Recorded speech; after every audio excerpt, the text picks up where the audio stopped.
Hey, peace. What's happening, everyone? On I deal with. Like the rushing of a mighty wind. Like the rushing of a mighty wind. You're asking me what do I have? I just tuned in, man. My apologies for not knowing the exact topic. It says African Caribbean Black Brits weep because we now brag we are not African. Oh man, I could talk for days about this. Well, hang on. Okay, yeah. Go ahead. What you got to say, bro? To be honest with you, man, I think it's long overdue, man. I really believe that Black Americans should have delineated a long time ago, man. These other groups of people are very tribalistic, man, and it's not really, and it's not really anything geared towards the Black Americans, man, bro. It's geared towards each other, bro. One of the reasons why Africa was always underdeveloped to a degree is because of tribalism, and they could never get along. The African American or the Black American truly is the most superior Black on the planet. I mean, obviously. Yeah. Okay. So you said African culture is archaic, true, and you ended up by saying that ethnic Americans, what you call Black Americans, but we're not Black. Ethnic Americans, that's what we are. We come from America. We are indigenous to the United States of America. So your ethnic Americans are the most successful melanated people on Earth. Am I correct? That's what you're saying? Of course. I mean, of course, just by being an American alone. I mean, of course, yeah, absolutely. And there are actual real world metrics. I mean, obviously GDP is one of them, right? The institutions we have in America are second to none. The African, for the most part, and again, not all Africans, man, but they stink, they are ugly, they're backwards. To a degree, man, if it wasn't for westernized or Western civilization, man, these people would literally just be in mud huts, man, and living in the first century, maybe, or maybe even prior to that, even in the Stone Age.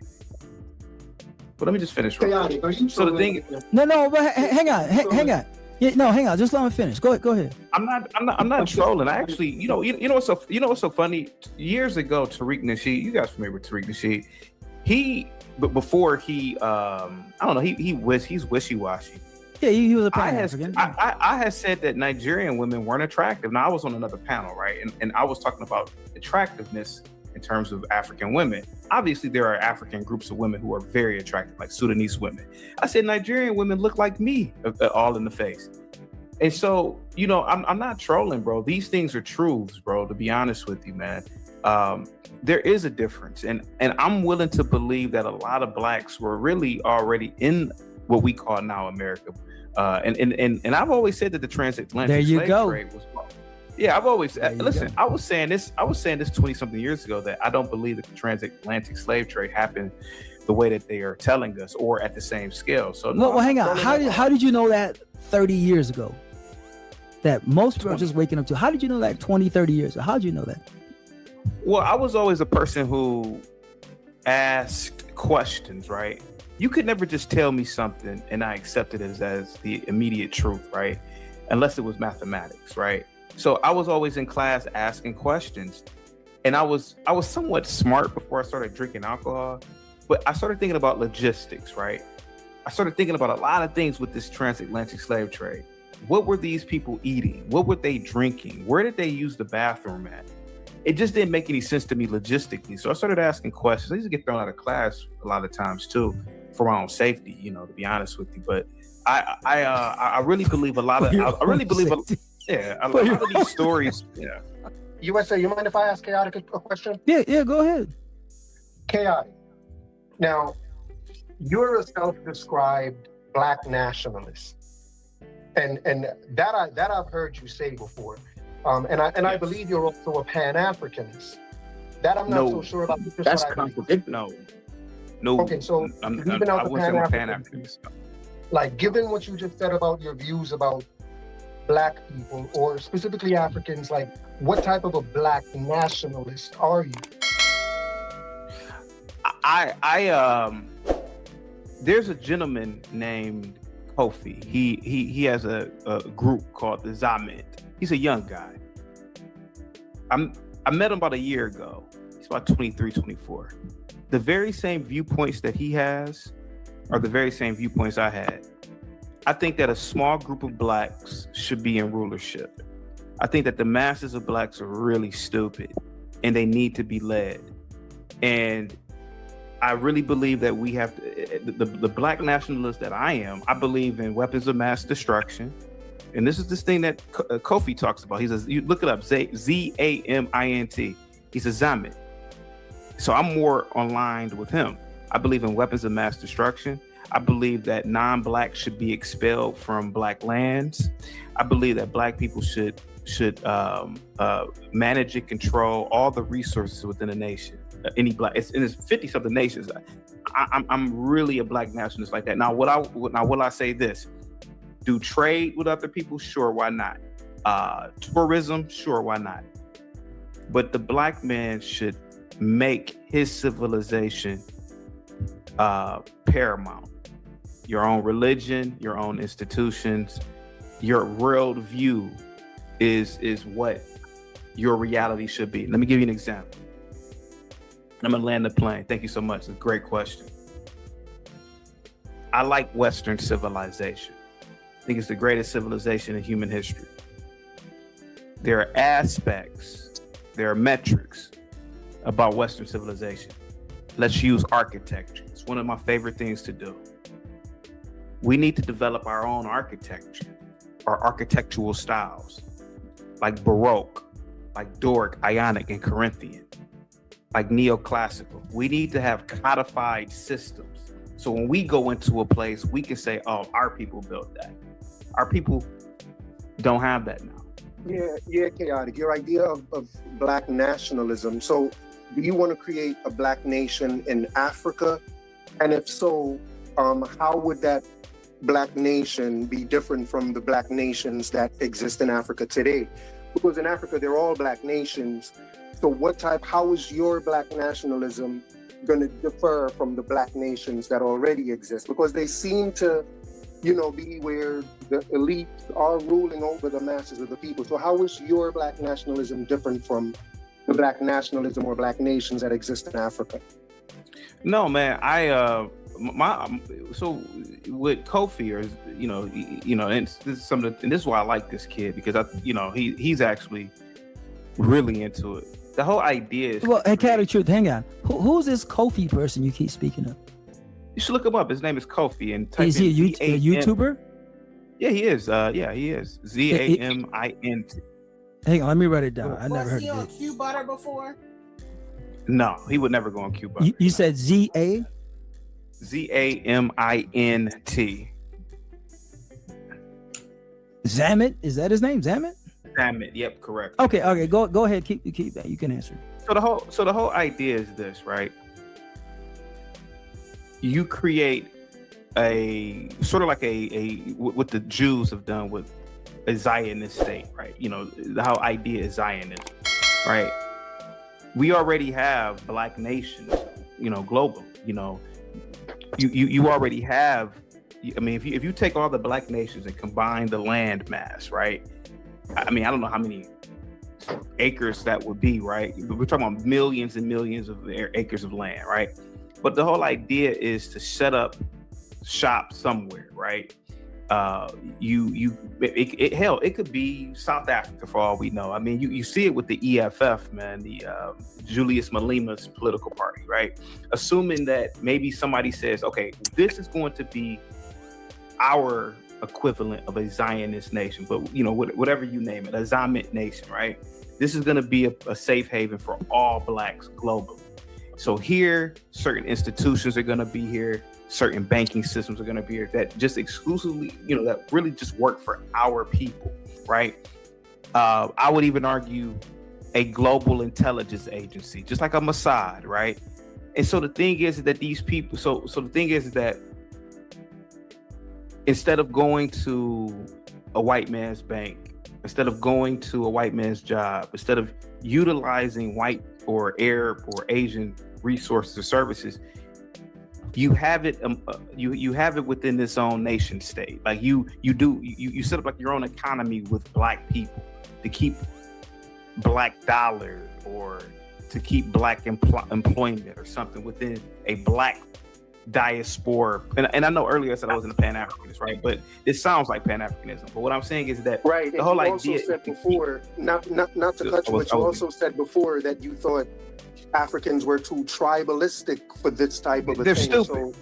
Yeah, they're stupid. And the thing is that so how is this going to work with these stupid people? Because you dominate them through institutions, just like elite whites dominate stupid whites and lower class whites with their institutions. Like what type of institutions are you talking about? Man, I mean, dude, let's look at America right now, man. Look at what poor whites do. Don't they work for wealthy whites? Don't they work at the Tyson Foods? Don't they work as truckers? Don't poor whites? I mean, think about poor whites. They serve blacks in Africa don't work. Blacks in Africa don't work. But that's not what. But what I'm saying is that there are no conglomerates in Africa. That's the difference. There are no major conglomerates. Now we see it sometimes. We see it with Aliko Dangote, right? Supposedly, he's hiring a lot of the Nigerians to work at his oil refinery, right? But the whole idea is for blacks to have a conglomerate that they hire tens of thousands of people, just like whites do. Jeff Bezos hires 100,000 people, or maybe even more than that. So the whole idea is to create your own ecosystem. It's not just taking all over Africa. It's hard to do, but you create like a state, an ideological state, like they're doing, for example, in South Africa with the EFF, or look at a place like a Burkina Faso. Burkina Faso is making their own cars now, right? Nigeria is making their own cars. As a person who practices a certain level of the Black nationalism that I'm talking about, well, maybe black people in America, well, why not just buy cars from these people? So now you're dealing with import and export now. Now you're dealing with supply chain, shipping. So the thing is that you can still practice it at a high level, even staying in America. That's what Kofi is pretty much talking about. That's what I was always talking about. See, black people, here goes my thing. We empower the very same people that exploit us, that don't do anything for us. I have a guy in my chat, right? His name is Cliff. You know what he told me the other day? He said, CT, what you said about the Arabs got me to thinking so much that I don't even go into an Arab corner store anymore. This is a guy that lives in Europe. He never even thought about it. I said, bro, why do y'all always give y'all money to these Arabs? Why do they ever give any money to you? He emailed me and said, CT, thanks, man. I never thought about that until you brought it up. So he said that lately he's been like any little knickknacks or whatever. He gets it from other supply chains, typically black supply chains. So that's a level of practicing Black nationalism, So you don't even. I would even argue you don't even have to even leave where you were at. Like I think if you were in China, don't get me wrong, everything is available in China. But if you really wanted to practice a level of Black nationalism, if you wanted certain items or whatnot, just of course you guys already know, you guys know about the Claude Anderson and all of his theories about Black economics.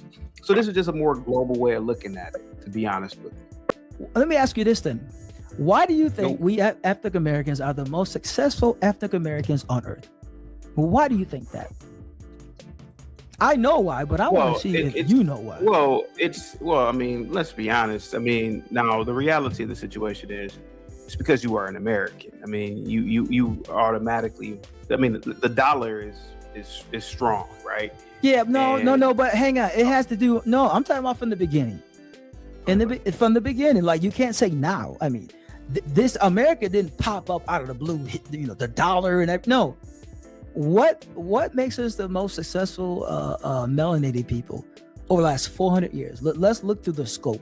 400 years today. What went on over the last 400 years that made us the most successful?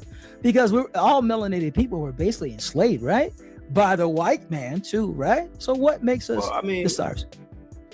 The way I look at it, like, to answer the question is, America was the frontier territory.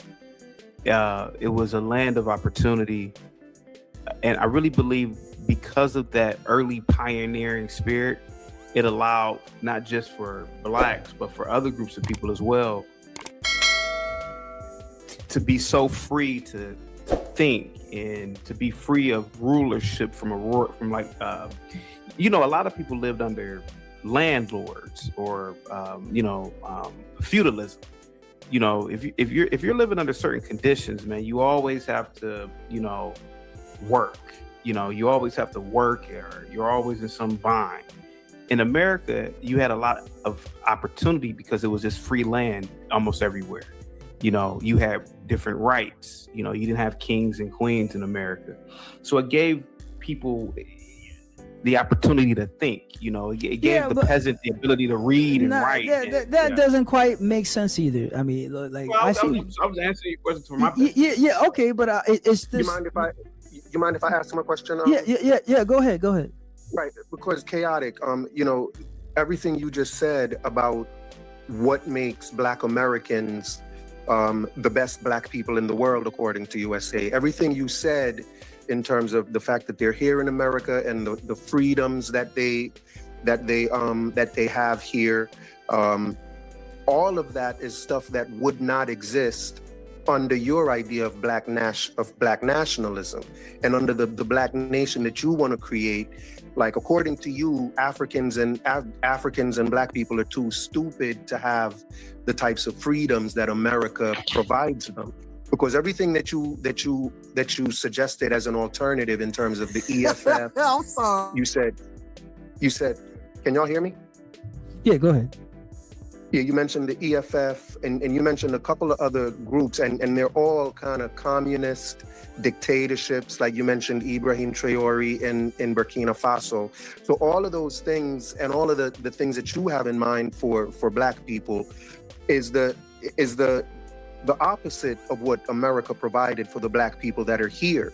So why would you not give the Black people under your rule the same opportunities that you think are the things that made Black Americans so successful? Why would you take that away from the Africans? Do you just think Africans are not capable to deal with those types of freedoms or something?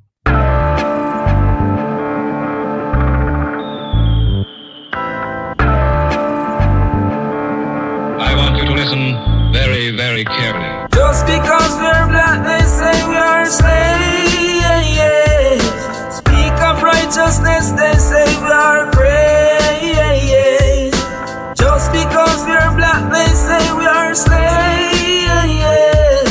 Speak of righteousness, they say we are praise. Brought us from the motherland in bondage and chains.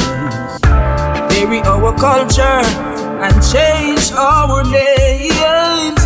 They claim we're free, yet we are in pain. As long as there's life, there's a lot to gain. Just because we're Black, they say we are slaves. Speak of righteousness, they say we are praise. Just because we're Black, they say we are slaves. Speak of righteousness, they say we are praise. When God spoke his words, they said he was deranged.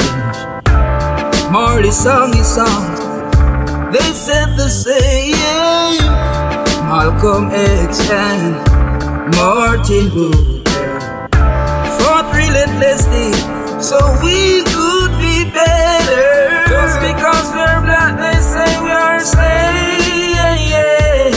Speak of righteousness, they say we are praise. Just because we're Black, they say we are slaves. Speak of righteousness, they say we are praise.